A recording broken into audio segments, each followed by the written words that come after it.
नमस्कार, आप देख रहे हैं एएनबी न्यूज और मैं हूं आपके साथ योगेश पांडे। यूपी में अखिलेश यादव के ड्रीम प्रोजेक्ट गोमती नदी के किनारे बनाए गए रिवर फ्रंट घोटाले में सीबीआई ने बड़ी कार्रवाई की है। लखनऊ, कोलकाता और अलवर, सीतापुर, रायबरेली, गाजियाबाद, नोएडा, मेरठपुर, बुलंदशहर, इटावा, अलीगढ़, एटा, गोरखपुर, मुरादाबाद और आगरा में एक साथ छापेमारी की गई है। 13 जिलों में छापे, 42 ठिकानों में तलाशी हुई और इसके साथ ही करीब 190 लोगों के खिलाफ एफआईआर दर्ज की गई है। बता दें कि लखनऊ गोमती रिवर फ्रंट घोटाले में शुक्रवार को भी कई जगहों पर सीबीआई की टीम ने छापेमारी की थी। दरअसल सीबीआई लखनऊ के एंटी करप्शन ब्रांच ने प्रदेश सरकार के निर्देश पर सिंचाई विभाग की तरफ से जो ये घोटाले का मामला सामने आया था, उससे गोमती नगर थाने में मामला दर्ज कराया गया था और मुकदमे को आधार बनाकर 30 नवंबर 2017 में नया मुकदमा दर्ज किया गया था। इसमें सिंचाई विभाग के तत्कालीन मुख्य अभियंता गुलेश चंद एसएन शर्मा व काजिम अली, तत्कालीन अधिशासी अभियंता शिवमंगल यादव, अखिल रमन, कमलेश्वर सिंह व रूप सिंह यादव तथा अधिशासी अभियंता सुरेश यादव नामजद हैं। और गौरतलब है कि अखिलेश यादव की सरकार की कार्यकाल में लखनऊ में गोमती नदी के तट पर बने रिवर फ्रंट को समाजवादी पार्टी का ड्रीम प्रोजेक्ट बताया गया था। इस प्रोजेक्ट को शुरू होने के बाद से ही इसमें बड़े घोटाले के आरोप लगते रहे हैं और 2017 में योगी सरकार ने एक न्यायिक आयोग गठित कर इसकी जांच के आदेश भी दिए थे, जिसकी अध्यक्षता रिटायर्ड जज आलोक कुमार सिंह ने की थी। और जांच में पाया गया था कि पूरे 800 टेंडर निकाले गए थे, जिसमें कई खामियां थी। इसी के आधार पर राज्य सरकार ने सीबीआई जांच की सिफारिश की, जिसे केंद्र ने मंजूरी दे दी और इसके बाद सीबीआई मामले इसकी जांच कर रही है। तो सपा सरकार में यह ड्रीम प्रोजेक्ट हुआ करता था और निर्माण के दौरान से ही लगातार इस पर भ्रष्टाचार के आरोप लगातार लगते रहे हैं। लखनऊ में गोमती रिवर फ्रंट को लेकर के जिस तरीके से गोमती रिवर फ्रंट सपा सरकार के दौरान सपा सरकार का अखिलेश यादव का ये ड्रीम प्रोजेक्ट माना जाता रहा है और रिवर फ्रंट को लेकर के लगातार इस पर घोटाले के आरोप लगते रहे हैं। जैसे ही उत्तर प्रदेश में सत्ता बदली, उत्तर प्रदेश में भारतीय जनता पार्टी की सत्ता आई और मुख्यमंत्री की सीट पर काबिज हुए मुख्यमंत्री योगी आदित्यनाथ, वैसे ही लगातार रिवर फ्रंट को लेकर के जांच के आदेश देने की बात कह रहे थे। मुख्यमंत्री योगी आदित्यनाथ ताबड़तोड़ दौरे किए, रिवर फ्रंट पर खुद जाकर के मुख्यमंत्री योगी आदित्यनाथ ने दौरा किया और वहां के का निरीक्षण किया और जिस तरीके से उन्होंने बयान भी उस दौरान दिए थे लगातार कि इस घोटाले में जो भी शामिल होगा, जो भी इस घोटाले में जिसकी भी भूमिका होगी, उस पर कड़ी कार्रवाई की जाएगी। लेकिन लगातार जांच चल रही थी और उसके बाद पहले गोमती नगर थाने में और गौतमपल्ली थाने में भी मुकदमा दर्ज कराया गया, जिसके बाद मामले को सीबीआई को सौंपने की सिफारिश की गई उत्तर प्रदेश सरकार द्वारा और केंद्र ने इसकी मंजूरी दे दी और उसके बाद से 2017 से अब सीबीआई इसकी जांच कर रही है। लगातार इसके पहले भी तमाम जगह ठिकानों पर छापेमारी सीबीआई ने कर चुकी है और आज एक बार फिर 42 ठिकानों पर, लगभग 42 ठिकानों पर सीबीआई ने छापेमारी की है। उत्तर प्रदेश समेत तमाम अन्य प्रदेशों में भी छापेमारी की गई है। राजस्थान और बंगाल में भी सीबीआई की रेड पड़ी है इसको लेकर के, जिस तरीके से घोटाले का आरोप लगा था और इसमें तमाम सारे जिस तरीके से ये कहा गया था कि जांच कराई जाएगी। मुख्यमंत्री योगी आदित्यनाथ ने रिटायर्ड जज आलोक कुमार से इसकी जांच भी कराई थी और उस जांच में ये पाया गया था कि इस प्रोजेक्ट में सम्मिलित हुए जो इंजीनियर जो काम देख रहे थे, वो अनियमितताओं को ताक पर रख करके लगातार इसके टेंडर निकाल रहे थे। लगभग 800 टेंडर निकाले गए थे और जिन सारे नियमों को ताक पर रखा गया था उसमें एक चैनल के सिस्टम के जरिए टेंडरों को जारी किया गया था और चहेते ठेकेदारों को टेंडर दिया गया था। ये भी बड़े आरोप लगे थे और उसी को लेकर के लगातार जांच चल रही है। उत्तर प्रदेश का ये मामला है जहां पर राजधानी लखनऊ में रिवर फ्रंट बना है। आपको बता दें कि ये रिवर फ्रंट समाजवादी पार्टी की सरकार के दौरान अखिलेश यादव का ये ड्रीम प्रोजेक्ट हुआ करता था और उसी के घोटाले की अब जांच चल रही है, जिसके सिलसिले में आज सीबीआई ने बड़ी कार्रवाई की है। तमाम जगह आज रेड की है और इस छापेमारी के दौरान लगातार केवल उत्तर प्रदेश में ही नहीं बल्कि अलग अलग कई प्रदेशों में छापेमारी की गई है और जिनके भी नाम इस रिवर फ्रंट घोटाले में शामिल हैं उनके आवास पर भी छापेमारी की गई है। तो लगातार सीबीआई की कार्रवाई जारी है और मामले को लेकर के लगातार भारतीय जनता पार्टी सरकार एक्टिव नजर आ रही है।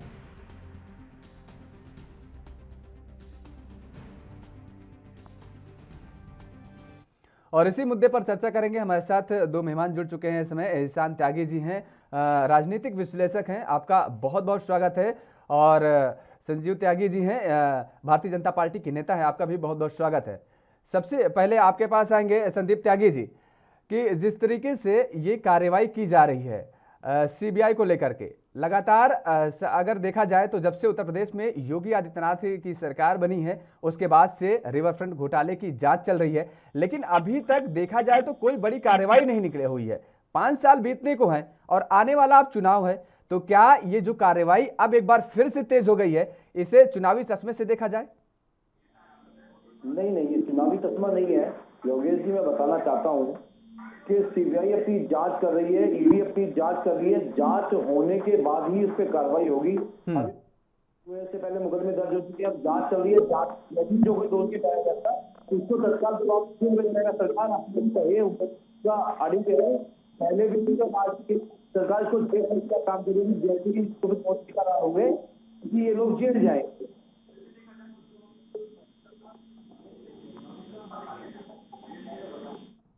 जी बिल्कुल बिल्कुल। ईशान त्यागी जी, आपको क्या लगता है, जिस तरीके से इसको चुनावी चश्मे से न देखा जाए, संदीप त्यागी जी ने ये बात बताई, लेकिन अगर विपक्षी नेताओं की राय ली जाए तो मुझे लगता है वो चुनावी चश्मे से ही देख रहे हैं और ये कह रहे हैं कि लगातार जांच चल रही थी, अभी तक इतनी बड़ी कार्रवाई क्यों नहीं हो पाई? अगर कोई दोषी था तो क्या लगभग 5 साल होने को हैं और अभी तक ये नहीं सिद्ध हो पाया कि आरोपी कौन है, और अगर जो आरोपी है तो उसको सलाखों के पीछे क्यों नहीं भेजा गया?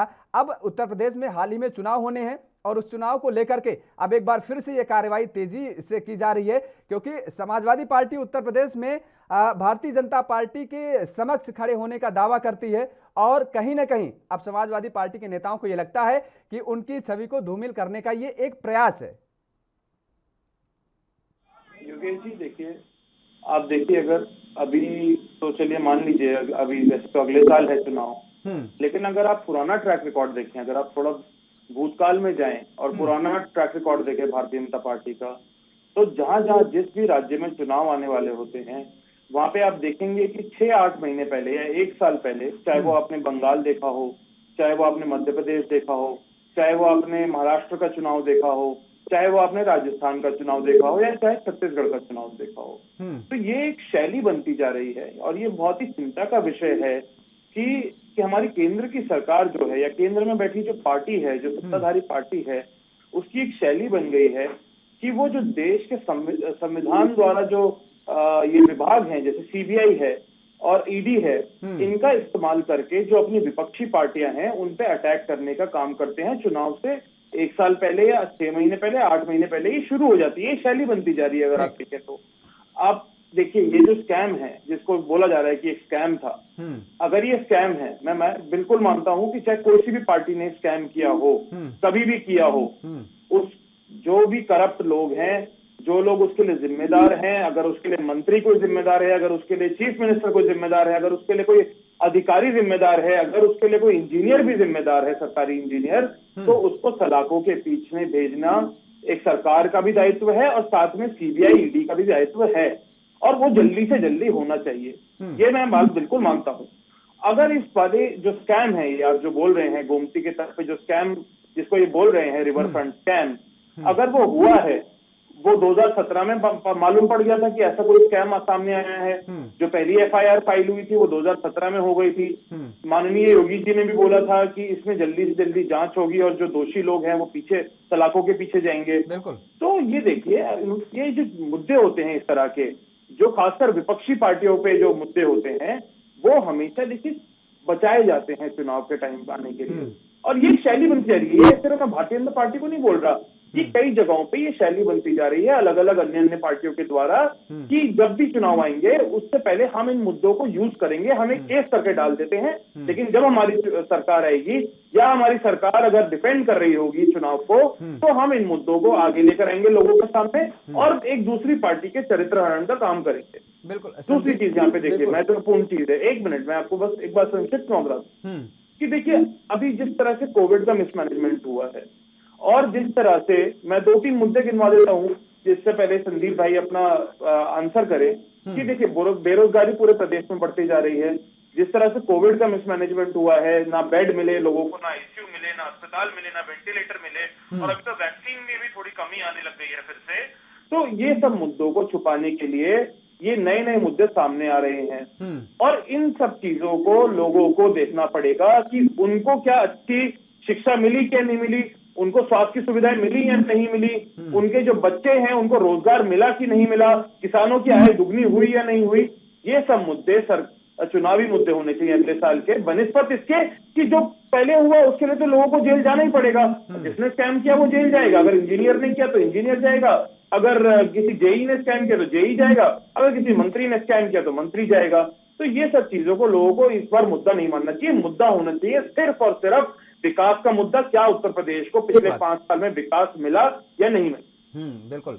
संदीप जी, आपने सुना कि ये जो मुद्दे होते हैं ये बचा के रखे जाते हैं ताकि, और भी ईशान जी ने जो उदाहरण दिए कि दरअसल केवल ये उत्तर प्रदेश का हाल नहीं है, अन्य राज्यों में भी ऐसे हो चुके हैं। पहले उन्होंने उदाहरण भी दिए तमाम सारे राज्यों को लेकर के कि जैसे ही चुनाव नजदीक आता है और इस तरीके के सीबीआई और ईडी का प्रयोग करना शुरू कर दिया जाता है और विपक्षी पार्टियों को कहीं ना कहीं नीचा दिखाने के लिए या जनता के बीच में एक मैसेज देने का ये काम किया जाता है कि सामने वाली पार्टी भ्रष्ट है, आप उस पर विश्वास नहीं कर सकते हैं। तो ये जो परिपाटी है ये आखिर टूटेगी कब? ऐसा कुछ नहीं है। हम जब सत्ता में आए थे तो हम सत्ता में इन घोटालों को लेकर के आए थे जो समाजवादी पार्टी की सरकार में घोटाले हुए थे। हम घोटालों को लेकर के हमने जनता के बीच में इन घोटालों को उजागर किया था, और हम इन घोटाला करने वालों को भी जेल भेजेंगे। जो घोटाले करते हैं, जिन्होंने घोटाले किया उनको भी जेल भेजेंगे, और जनता के सामने उजागर करेंगे कि समाजवादी पार्टी की सरकार हो, चाहे बहुजन समाज पार्टी की सरकार हो या कांग्रेस की सरकार हो, जहां जहां घोटाले होते हैं उन घोटालों को उजागर करने का काम, और सत्ता में आने के बाद। संदीप जी, आप ही से चर्चा हो रही थी, आप ही जवाब दे रहे थे। बात इसका नहीं है कि आखिर भ्रष्टाचारी कौन है, भ्रष्टाचारी पर आप अंकुश लगाइए, उसको सलाखों के पीछे भेजिए, लेकिन 1500 करोड़ से ज्यादा की संपत्ति इसके लिए जो धनराशि है वो आवंटित की गई, और 1400 करोड़ से ज्यादा की जो धनराशि है वो स्वीकृति भी कर दी गई। 95% पैसा खर्च हो गया, 60% केवल काम हुआ। आखिर ये पैसा है तो जनता का ही ना, किसी भी सरकार में काम किया गया हो, लेकिन जिस भी उपलक्ष्य में काम लगाया, ये पैसा इन्वेस्ट किया गया जिस भी काम के लिए, उस काम को आगे तो बढ़ाना चाहिए। उस काम को लेकर के अब आज हालात वहां के क्या हैं, आप इस बात को देखे हैं, नजर कभी देखने की कोशिश किए हैं कि रिवर फ्रंट में इतना पैसा लग गया, इतना पैसा बर्बाद हुआ, जनता की जेब का पैसा है वो, तो उसको किस तरीके से मेंटेन किया जाए? हम लोग उसी को उजागर करने के लिए जनता के पैसे का क्या क्यों दुरुपयोग किया गया, उसी की जांच सीबीआई कर रही है, ईडी कर रही है। दूसरी बात मैं आपको बता देना चाहता हूँ, मेरे भाई जो है बैठे राजनीतिक विश्लेषक बैठे हुए ईशान त्यागी जी बता रहे थे कि कोरोना का मिसमैनेजमेंट हुआ। कोरोना का मिसमैनेजमेंट कहीं नहीं हुआ। ईशान जी, मैं आपको बता देना चाहता हूँ, कोरोना एक भारत की बीमारी नहीं थी, ये वैश्विक बीमारी थी। ये केवल उत्तर प्रदेश में ही नहीं आई थी, पूरे विश्व में आई थी। और बात मिसमैनेजमेंट की करते हो तो उत्तर प्रदेश एक ऐसा प्रदेश है इस देश का जहां पे जिसकी सराहना पूरे विश्व में की गई, जिसकी सराहना WHO ने की, जिसकी सराहना भारत सरकार ने की, और जिसकी सराहना। ठीक है संदीप जी, ठीक है, आपका जवाब आ गया, आपका जवाब आ गया। कोरोना पर चर्चा नहीं हो रही आज, कोरोना पर चर्चा नहीं कर रहे हैं आज, कोरोना की बात पे जवाब दे रहा हूं। आपका जवाब आ गया, आपका जवाब आ गया कि वाकई जो जिस तरीके से आप बता रहे हैं कि उत्तर प्रदेश सरकार की सराहना की है, WHO ने भी सराहना की है, ठीक है, लेकिन रिवर फ्रंट पर चर्चा हो रही है, तो रिवर फ्रंट पर गोमती के आज हालात क्या हैं, गोमती नदी के आज हालात क्या हैं, ये किसी से छिपे नहीं है। रिवर फ्रंट की चर्चा में योगेश जी आपको बता रहा हूँ कि रिवर फ्रंट जो है, रिवर फ्रंट पे जो घोटाला हुआ उसकी जांच सीबीआई भी कर रही है, ईडी भी कर रही है, उसकी जांच चल रही है। घोटालेबाजों को जेल भेजा जाएगा और उन्हें सख्त से सख्त सजा दी जाएगी, सख्त से सख्त कार्रवाई उनके ऊपर की जाएगी।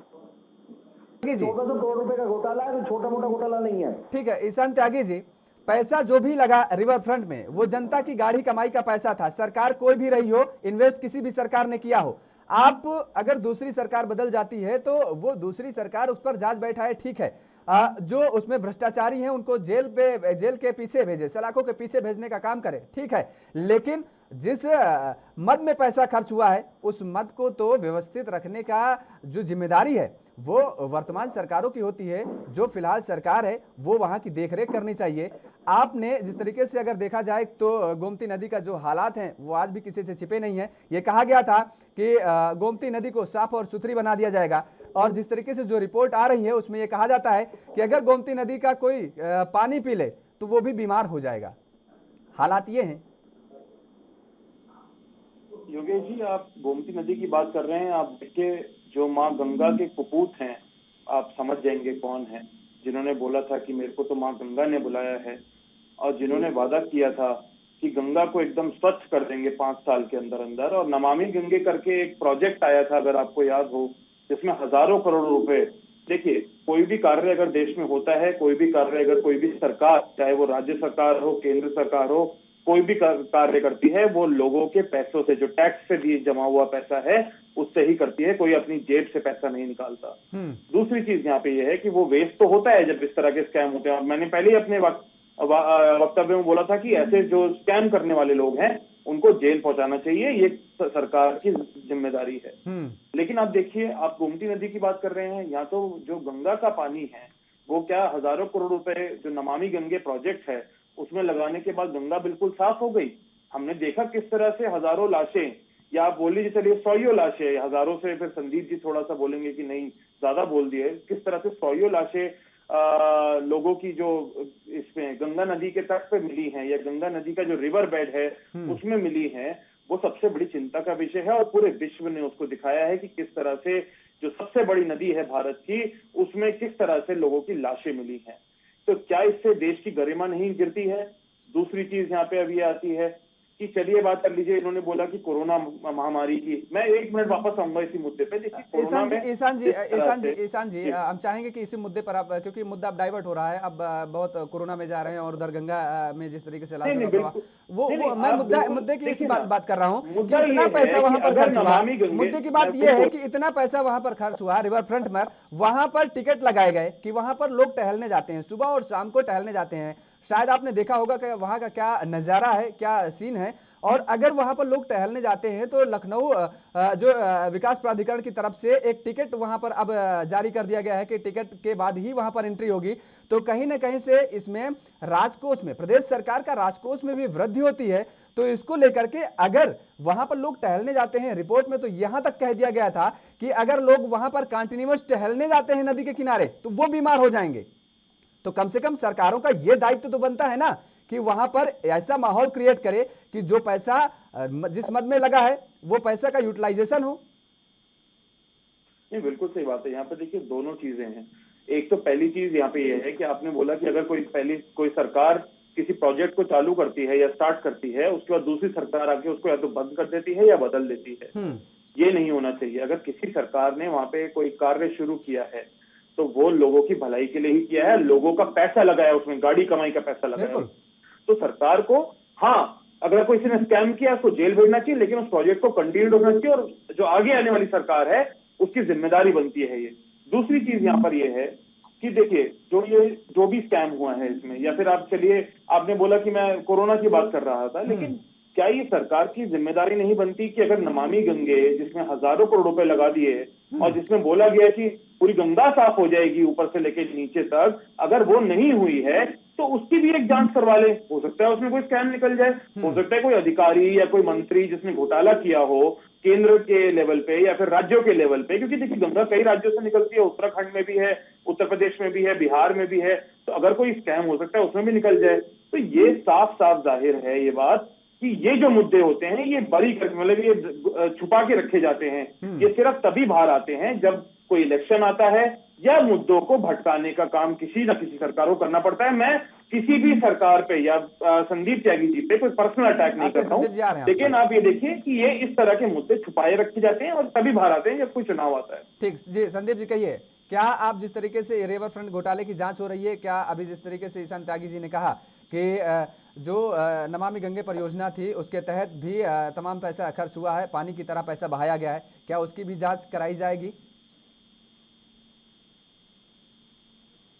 बता देना चाहता हूँ योगेश जी, देश को किसी भी चीज की गंदगी को साफ करने में जो गंदगी को पहले 70 साल से जिस गंदगी को माँ गंगा को लोगों ने जीवन लिखा हुआ था, बुरी दुर्दशा की थी, उसको साफ होने में थोड़ा बहुत समय लगता है और समय माँ गंगा की दवाई के नमामि गंगे के तहत पूरे देश में 5,000 का घुसा नहीं है, वहाँ घुसा साफ किया जा रहा है और मतलब अच्छे तरीके से उसको वहाँ पे मजबूत तरीके से काम किया जा रहा है। और रही बात इसकी कि ये कह रहे हैं कि मुद्दों को उठाने वाली बात नहीं है। मैंने आपको पहले भी कहा था, पहले मैंने आपसे कहा था, हम सत्ता में जब आए थे तो हम सत्ता में समाजवादी पार्टी के और कांग्रेस समाज पार्टी के घोटालों को लेकर के आए थे।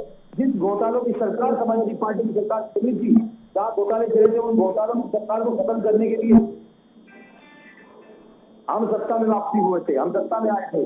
तो हम इन घोटालों को उजागर करके रहेंगे। जिन लोगों ने ये घोटाले किया उन लोगों को जेल भेजने का काम भारतीय जनता पार्टी की सरकार करेगी, आदरणीय योगी आदित्यनाथ की सरकार करेगी। बिल्कुल। चलिए, आप दोनों मेहमानों का हमारे साथ जुड़ने के लिए बहुत बहुत शुक्रिया। तो जिस तरीके से रिवर फ्रंट घोटाले का मामला अब एक बार फिर से तूल पकड़ता नजर आ रहा है और इसी सिलसिले में सीबीआई ने तमाम ठिकानों पर छापेमारी की है। मेरे साथ बुलेटिन में फिलहाल इतना ही। बाकी खबरों के लिए आप देखते रहिए ANB न्यूज़।